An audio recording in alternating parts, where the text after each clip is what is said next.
This program is brought to you by Comfort Keepers, Southwest Colorado's leading in-home medical and non-medical care provider, helping you or your loved ones to live independently at home. After a bear attacked two homeless men camping illegally on county land west of Durango in the spring of 2015, La Plata County Sheriff's Deputy Ed Aber concluded that the community needed to change the way it treats its homeless. As a result of his efforts, homeless camps are cleaner and safer, and more people are getting the services they need.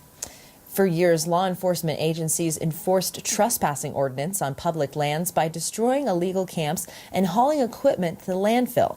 But Aber said the homeless just moved elsewhere, spreading their illegal camps and trash across the region, and in turn attracting unwanted bears and other wildlife to the edge of town. After the bear attack, local law enforcement, nonprofits, and state and federal agencies formed a coalition to address illegal camping on public lands. And that's when Aber suggested a different approach with the homeless.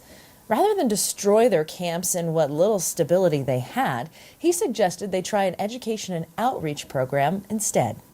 If you're keeping your camps small, your camps are clean, you're packing your trash out, you don't have a lot of food in your camp so that you're a bear bait and attracting the bears, and you're not involved in criminal activity, you're probably not going to see us.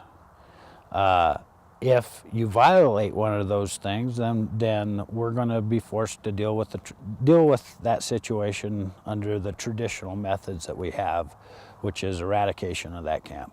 What I'm trying to do is instill a sense of community, stewardship, and responsibility in that population. You get them engaged, you get them involved, and then you can have some real discussions on the issues of why they're homeless, what the community can do to help them with those issues, and start directing resources in the appropriate place.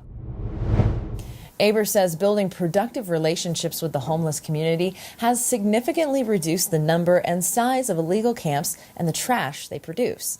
In 2015, coalition members removed more than 125 truckloads of trash from homeless camps. A year later, the volume has dropped to just 5 truckloads. The biggest difference and the biggest impact was that cleanup was done by the homeless community. We coordinated it, helped with the removal, to waste management. The community's really come together, and within that community, they are taking some responsibility and accountability and cleaning up after themselves. In the meantime, Aber says the coalition will apply for state and federal funding to build a permanent supportive housing complex where the chronic homeless are provided a free or low-cost roof over their heads while they address mental health, substance abuse, and unemployment issues. To follow progress on reducing the homeless population, contact the La Plata County Public Information Office through co.laplata.co.us.